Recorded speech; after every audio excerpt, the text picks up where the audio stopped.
Hello friends, welcome back to my YouTube channel Paridhi's world. तो friends, आप लोग एक बूंद इश्क में देखेंगे कि नंदिनी कलावती की कठपुतलियों के साथ खेल रही होती है और तभी कलावती आ जाती है और देखती है और नंदिनी के एक थप्पड़ लगाती है और कहती है, ये मेरी कठपुतलियां हैं, ये केवल मेरे इशारों पर नाचती हैं।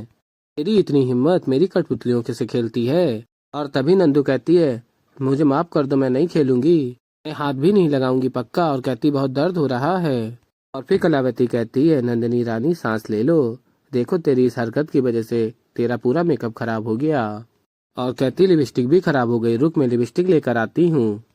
फिर कलावती लिपस्टिक लगाती है और कहती है, अभी हंसो, हंस के बताओ। और फिर फ्रेंड्स, आप लोग आगे देखेंगे कि तारा घर पहुंचती है और सोच रही होती है, याद रख तारा, सबसे पहले बाबा को सब कुछ सच बताना है कि तू कहाँ थी कल से।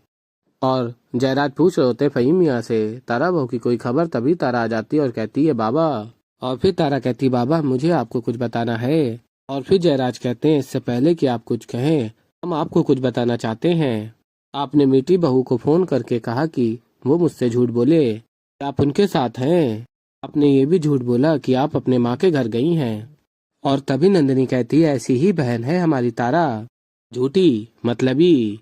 और तभी रुद्र प्रताप कहते हैं, बस नंदिनी रानी, तारा को बोलने दीजिए, बताओ तारा कहाँ थी तुम सारी रात।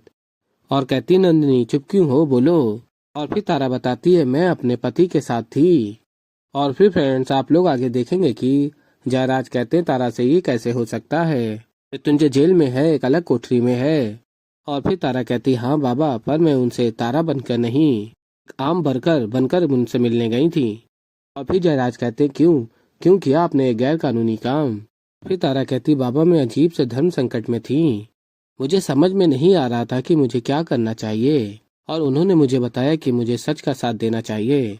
और फिर जयराज कहते, तारा बहू साफ साफ कहिए कि आप कहना क्या चाहती हैं। और फिर तारा कहती है, कलावती, कलावती नाम है इस घर की दुश्मन।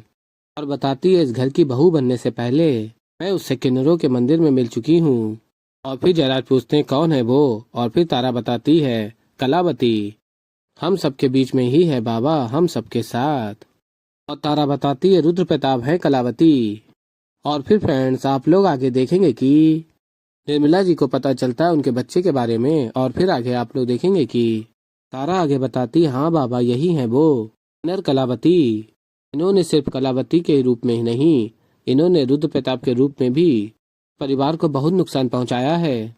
बताती है, बाबा रैली पर आप पर हमला, मृत्युंजय को कैदियों से पिटवाना, इतना ही नहीं उसकी कोठरी के पास आग लगवाना, ये सब कुछ इनका करा हुआ है। और फिर तभी जयराज कहते हैं, बस करो तारा बहू, आप जानती हैं आप क्या कह रही हैं, आप हमारे बड़े भाई साहब के ऊपर गंदे इल्जाम लगा रही हैं। रुद्र प्रताप जयराज को ऐसा देख बहुत खुश हो रहे होते हैं और कहती है, तारा जानती हूँ मैं बाबा, मेरे लगाए गए इल्जाम बहुत बड़े हैं, मैं अपने सारे इल्जाम को, अपनी सच्चाई को साबित कर सकती हूँ, ये इंसान कितना झूठा है। निर्मला जी पूछती हैं, आप उस इंसान का नाम बताने वाले थे जो हमारे बच्चे को लेकर गया और जिसने आपको वो पन्ना फाड़ने के लिए कहा था। और फिर बताते हैं, उसका नाम पर्ची पर लिखकर डिबिया में संभाल कर रखा था, लेकिन मुझे याद नहीं है। और फिर फ्रेंड्स, आप लोग आगे देखेंगे कि तारा कहती है, फहीम चाचा आप तो सदियों से इस घर के वफादार रहे हैं, बता दीजिए सबको कि सच्चाई क्या है। फहीम चाचा, अगर आज आपने सच नहीं बोला ना, इस घर के कष्ट कभी दूर नहीं होंगे, प्लीज बता दीजिए। और फिर आगे आप लोग देखेंगे कि फहीम चाचा कहते हैं, हमने आज तक जो कुछ भी किया है इस घर की भलाई के लिए किया है, हमारी कुछ समझ में नहीं आ रहा है कि आप ये क्या कह रही हैं, इस तरह के बेबुनियाद इल्जाम आप बड़े ठाकुर पर लगा रही हैं, क्यों झूठ बोल रही हैं आप। और फिर तारा कहती है, फहीम चाचा प्लीज, झूठ मैं नहीं आप बोल रहे हैं। और तभी जयराज कहते हैं, शांत हो जाइए तारा बहू, भला भाई साहब इस घर का बुरा क्यों चाहेंगे। और फिर तारा बताती है, जायदाद के लिए। और कहते हैं, जयराज जायदाद जो खुद उन्होंने अपनी मर्जी से छोड़ी, संन्यास भी उन्होंने अपनी मर्जी से लिया था। तारा बहू सोच समझ कर बात कीजिए आप। और फिर तारा कहती है, हाँ बाबा सब कुछ छोड़ दिया था इन्होंने, सब कुछ। और फिर कंपनी में घोटाले करके कलावती के नाम से सब कुछ जोड़ भी लिया है ना कलावती, मेरा मतलब है ताया जी। और तभी जयराज कहते, बस कीजिए तारा बहू, हमारा हाथ उठ जाएगा आपके ऊपर। और फिर फ्रेंड्स आप लोग आगे देखेंगे कि मिला कहती पता नहीं कहाँ होगा हमारा बेटा, कैसे पता चलेगा हमें उसके बारे में। और फिर आगे आप लोग देखेंगे तारा कहती है रुक क्यों गए बाबा, मारिए मुझे, मारिए ना मुझे बाबा, क्यों रुक गए आप, सिर्फ एक बार मुझे सच्चाई साबित करने का मौका दे दीजिए। और कहती है तारा बाबा मेरे पास एक फाइल है जो ये साबित कर देगी इंसान झूठ बोल रहा है। और फिर तारा जाती है उस फाइल को ढूंढने कि मृत्युंजय ने कहाँ रखी होगी। और फिर तभी फाइल मिल नहीं रही होती है। और तभी मृत्युंजय के गुरुजी ने जेल में तारा को एक लॉकेट दिया होता है, वो लॉकेट गिर जाता है और फिर तारा उस लॉकेट को ढूंढती है और तभी लॉकेट के साथ फाइल भी मिल जाती है। और तभी कलावती अपने आदमियों को फोन करती है और कहती है तारा कोई फाइल लेकर आने वाली है यहाँ, तो वो फाइल उसके हाथ में नहीं होनी चाहिए, तारा जिंदा नहीं होनी चाहिए। और फिर आगे आप लोग देखेंगे कि कलावती के आदमी तारा से वो फाइल छीन लेते हैं, लेकिन तारा जानती होती है कि ऐसा कुछ होगा, तभी अंदर के कागजात सारे निकाल लेती है। और फिर कलावती के आदमी बताते हैं कि फाइल तो है लेकिन अंदर कागजात कुछ नहीं है।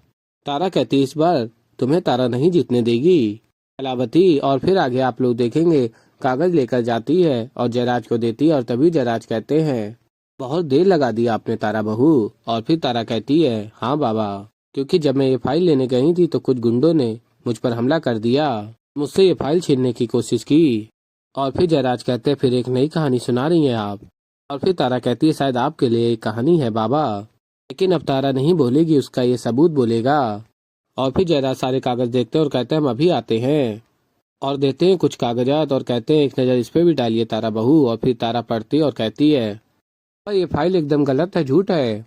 और फिर जयराज कहते हैं बस, और बताते हैं तुम्हारे ये पेपर क्या कहते हैं और ये फाइल क्या कहती है, हमारे अपने बेटे मृत्युंजय और तुम गुनहगार हो।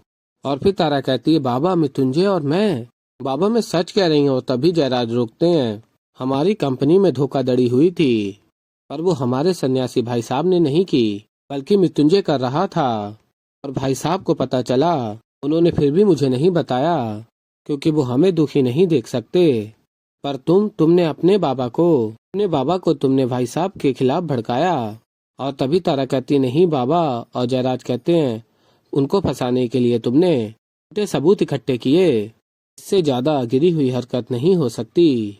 और फिर फ्रेंड्स आप लोग आगे देखेंगे कि तारा कहती है बाबा मुझे मेरी सच्चाई साबित करने का एक और मौका दे दीजिए, एक ऐसा सबूत जो इसी घर में है, मैं अभी के अभी आपको दिखा सकती हूँ। और तभी जयराज कहते हैं बस तारा, हाथ जोड़ते हैं और तभी तारा हाथ हटाती है जयराज के। तारा को बुरा लग रहा होता है कि बाबा हाथ जोड़े हैं। और तभी जयराज आगे कहते हैं फिर एक नया सबूत लेने जाएंगे। और तारा कहती नहीं बाबा, मैं ये साबित करना चाहती हूँ कि मैं सच बोल रही हूँ और ये इंसान झूठ बोल रहा है, मुझे सिर्फ एक मौका दे दीजिए। और कहते मैं अभी लेकर आती हूँ वो सबूत, और वो सबूत मैं आप सबको दिखा कर रहूंगी। और लेकर आती है तारा मोबाइल फोन और दिखाती है बाबा को, ये देखिए ये जो कमरा है बाबा, इनके कमरे से जुड़ा हुआ कमरा है। और कहती हाँ बाबा, और फोटोज दिखाती है मुखौटे, ये सब इनके हैं। और फिर तारा आगे बताती है बाबा इनके कमरे में किताबों की अलमारी के पीछे एक खुफिया कमरा है जहाँ पर ये कलावती का रूप ले लेते हैं। मैं सच कह रही हूँ बाबा, ये तस्वीरें गलत नहीं है। और तभी नंदिनी कहती है बस करो तारा, ये सबूत भी तो कागजों की तरह नकली हो सकता है, और एक कमरा जो तुम दिखा रही हो सबको किसी और जगह भी तो हो सकता है। और फिर तारा कहती है सही कहा तूने नंदू, ये तस्वीरें झूठी हो सकती हैं, कहीं और की भी हो सकती हैं, पर ये कमरा ये इसी घर में है नंदू, और ये कमरा कहीं नहीं जा सकता। और कहती है तारा जयराज से बाबा मेरा विश्वास कीजिए, मैं झूठ नहीं बोल रही हूँ बाबा, इनके कमरे में किताबों की अलमारी के पीछे कमरा है, खुफिया कमरा। बाबा भगवत गीता उठाते ही वो अलमारी पीछे चली जाती है और फिर वो कमरा दिखता है। मैंने साफ देखा है बाबा, अपनी आंखों से देखा है, और आज मैं आपको भी वो कमरा दिखाऊंगी।